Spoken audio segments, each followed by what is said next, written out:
Here's the gun that you are all familiar with in all of its flaws and somewhat usable fashion. It comes with the Harbor Freight cabinet. I got this in, I think, 2022. It sort of works. I would rate it maybe like a 4 or 5 out of 10. As you can see, I have been using it. It's been my only gun. And what's kept me from replacing it is finding a suitable alternative. And I've not found one without spending a lot of money. And then if I spend a lot of money, it might not be all that great either.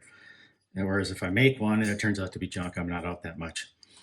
So the biggest problems with this thing is the media.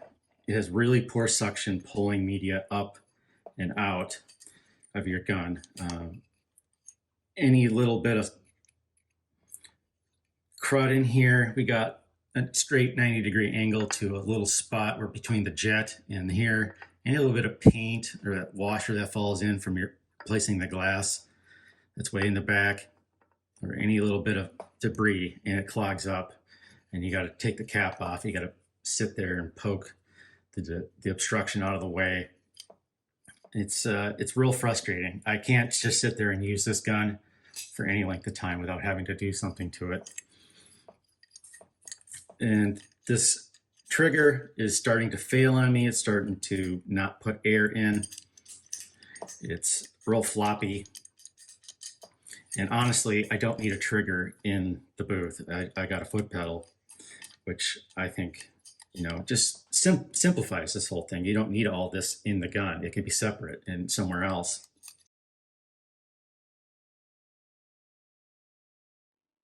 This was my third try at making these handles. I tried 3 different designs, and eventually this one printed well and was comfortable, so I kept the design. I usually make my own supports in CAD just to make it easier on myself, and rather than using the auto-generated ones that come up in the software.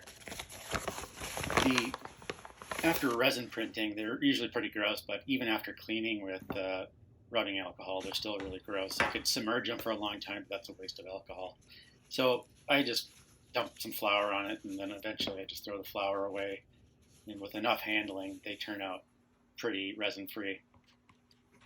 I intentionally left these holes a little bit smaller than 4 millimeters, and to be quite honest, they don't print very well, so I use a 4 millimeter ream to make them a little more accurate, so I could put these little 4 millimeter alignment pins that I machined on my lathe in them, and this helped tremendously for sanding the outside so that I didn't accidentally sand things that I didn't want to make unlevel finish. And it also helps for later steps in machining, just to keep these two halves together and aligned properly.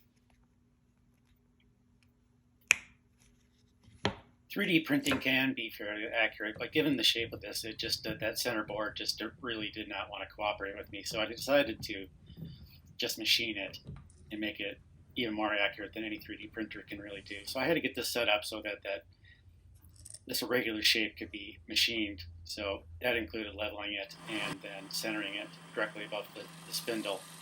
And I just used my boring head here just to enlarge this to the diameter, which was 1 1/8 inch.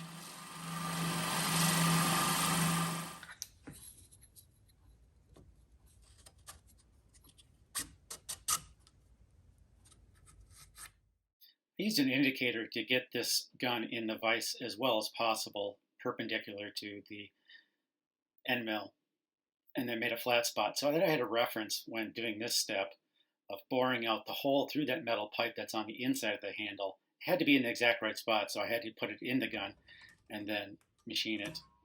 Here I am doing a pipe notch for welding this tube, which is the feed tube, at a 15-degree angle to make 2 round things fit together.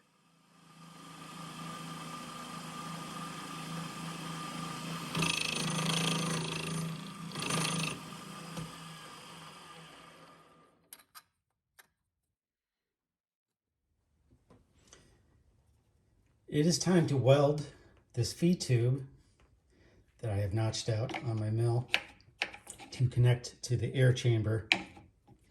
I'm going to do that via TIG welding, and this is plastic, and obviously if I get this too hot it's going to melt, so I got to be careful in tacking this together. When you tack something, it tends to cool and contract and it'll probably pick this tube up. So I got to be kind of careful to get it realigned so that when I put these two halves together, it's going to work. I like TIG welding, but welding small diameter tubes together is just, I just really don't like it. The main thing is that you can't keep a wrist position and move with the direction that you need to weld in because your wrist doesn't really move that way. And I don't have a rotary table to do this. And also, I don't think it would have helped that much to do with a rotary table because it's going up and down as well as rotating. So the weld didn't turn out as good as looking as I would like, but honestly, it doesn't matter. It's going to be covered up, and then more than likely it's going to be ground down so that it fits inside the plastic halves. There are about 4 or 5 internal parts to this gun, mostly for the air section, for the air to go through and connect to hoses. I didn't show myself machining because the numbers for machining are pretty low. Anytime I do it, it's just not worth the effort, and plus I really hate doing it. Filming in the middle of machining, it just lends itself to error and I make mistakes.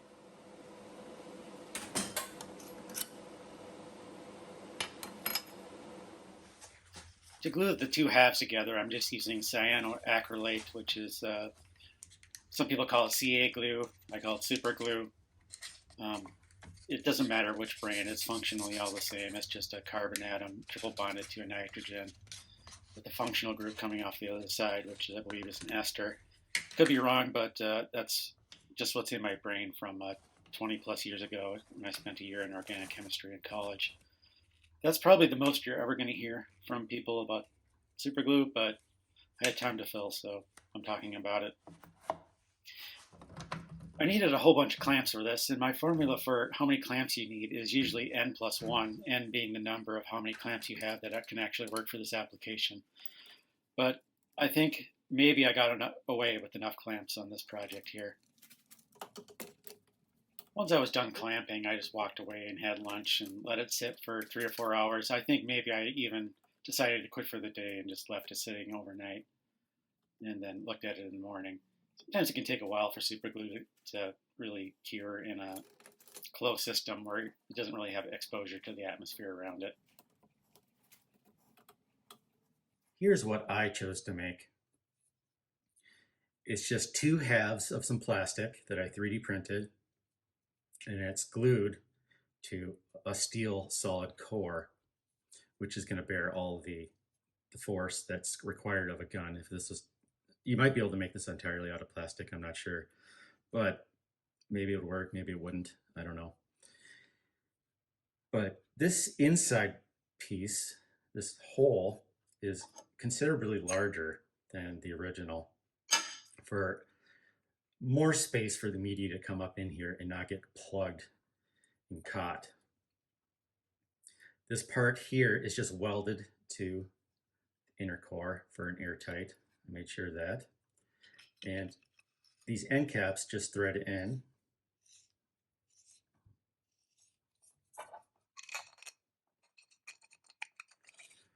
I'll have to get the wrench out to finish it, but for now, this will suffice. This won't go in hand tight. There's a little bit of metal or something on the inside of the other one that's preventing me from doing it by hand. Okay, and I just chose to reuse this cap. This is just an M24 by 1.5 thread. And it's just going to use the standard nozzles that come from Harbor Freight because I didn't want to find another source. And those seem to be fairly long lasting, not forever, but and I just use a wrench to tighten this. Okay, this is what it looks like partially assembled. This is just a sacrificial jet that I made. It's currently got a 2 millimeter, roughly 2 millimeter, maybe slightly under diameter. And I'm going to enlarge this and then perform some vacuum tests to see what size hole is going to work the best. So if that just threads into here, I'm going to make a better one out of steel later. And then this threads in so I can position the jet in a position that offers the best suction and performance. I try to make this as adjustable as I can so that I can change things if it's not working the way I want it to. Whereas this, there's no adjustments really at all. And this just tightens down, and you can tighten this with a wrench. Like so. This is the original. This, I feel like making another one or buying one. I have the original gun hooked up to a vacuum gauge that's just used for bleeding brakes. It normally has a collection tube for the fluid to flow into, but I disconnected that. This is the feed tube, which picks up your media via suction. The gauge itself, the bigger font, is inches mercury. The inner one is millimeters of mercury, for those of you who can't read it. And I'm just going to try to hold this in a position you guys can see it. I have the compressor set at 100 psi. This is a little tricky. There we go. And let's blow some air through it. Okay. With this, I was getting 2.5, 3 inches mercury. So that's how this performs. It's not amazing. We'll see how mine does with no adjustments. And we will see how this one performs. Same pressure.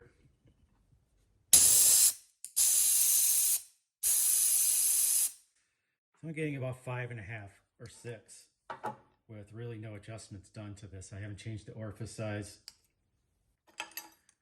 The one in here is roughly, I don't know, 2.5 millimeters. Right now, mine is about 2. So that's a pretty big increase. Double is quite a bit. I've enlarged the jet size on this to match the Harbor Freight gun, which is about 2.25 millimeters. And we'll see what value I get now. See, hopefully you can see that. I've changed the size of this jet 3 times now. It went from 2 to 2.25 up to 2.75 up to 3.2, which is where it is now. And it didn't really seem to make much of a difference as far as vacuuming goes. It was roughly 6. I think I got it up to 7 once just by changing the position of where this was in the gun, how close to the nozzle as I could get it. And as close to the nozzle was the most beneficial. As far back was the least beneficial. But I think I'm just going to pick a 2.5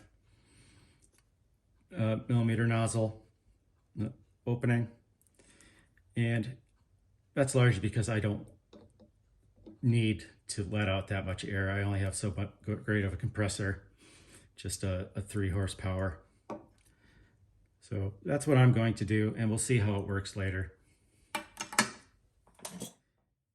What I've done here, I got my permanent jet for the other gun, is do a final test with some bigger supply line for the air. Let's see what we get with the Harbor Freight gun.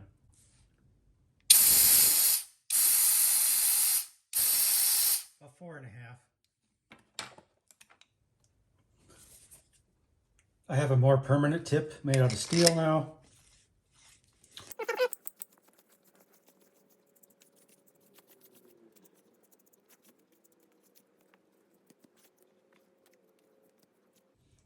This is the bottom out point where the tip of the inside part is touching the nozzle. So I'm going to back it off and see what we get.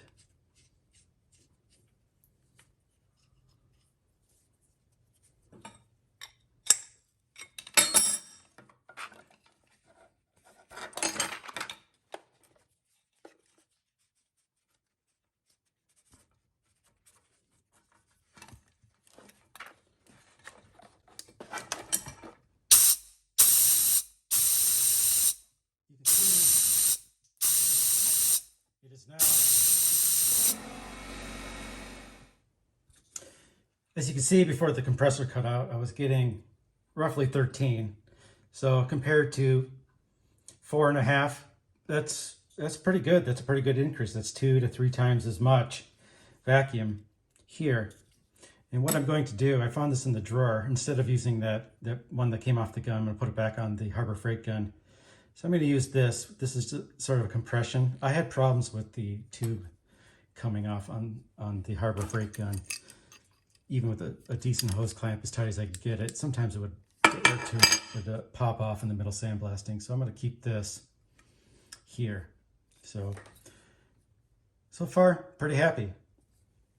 Its original purpose was for a pneumatic machine that would maybe open up a piston, put compressed air, open up a piston, and then when I let off the pedal, it would vent out of this valve here, allowing the piston to shut it off. But the gun itself has its own exhaust port. It's a gun, it just dumps into the atmosphere. So I do not need this function.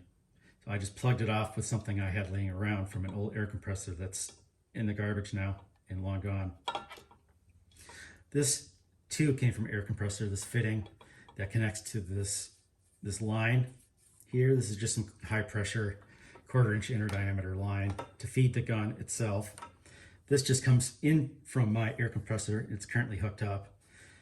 I had to make my own hose bar because I had a really long hose. I just cut it into a bunch of short pieces. But the downside is I have to make my own fittings because the inner diameter of this is a little bit strange. So I had to machine that myself. If I press on this pedal, you see I mounted the pedal to a board just to keep it stable. I have a different feed system. That's something I made. Just has a little a metering valve sort of stuff going on in it. Works way better than the original pickup tube. I made this when I bought the unit. I just made it taller so I could get bigger things in it. It hinges open so I can open it other than just using this door, bigger items. And you can see I just ran this through the grommet. It's feeding the gun. This is not the original hose here. This is just a longer one that I bought because I had the metering valve and it wasn't reaching. So I had to get a new hose for that, but it's really dusty in here. I'm gonna close the door. But that's the setup.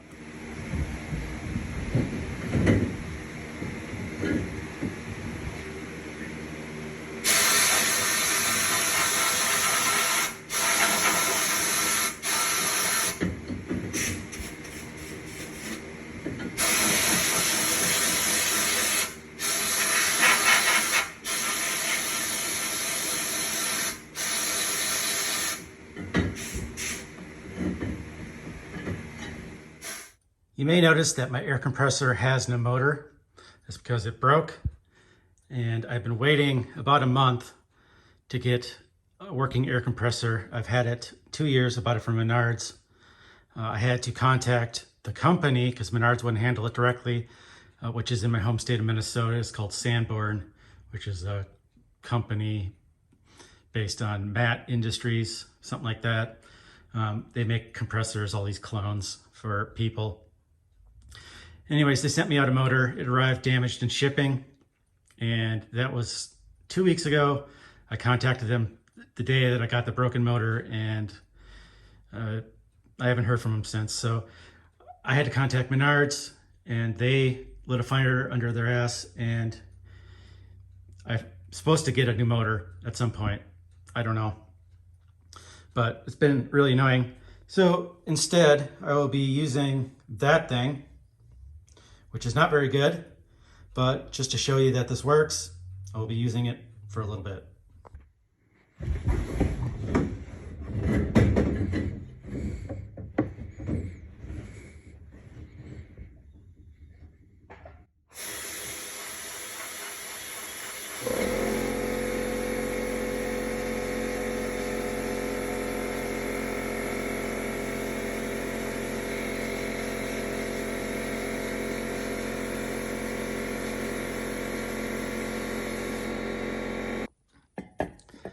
So you just saw the video of me using the old gun a month ago before my compressor broke. And I was just getting so frustrated with this thing, I just decided to stop. These are just some, I picked these up on the side of the street for free. My house has really terrible lights, so I took them apart and I'm going to powder coat them and put them on my house. But you can see it sort of did something, trying to eat through the paint. There's some rust underneath that didn't touch. It was just so bad that I thought, there's no way I can handle doing this without making a new gun. This you just saw me do in a few seconds. The media actually feeds into the gun and comes out. Even with a really awful compressor, I will be happy to see what it looks like when it's actually being fed with a good compressor. I imagine I go from about 150 pounds in the tank down to about 75 in about 10 seconds with that thing. So it does work much, much better than the original.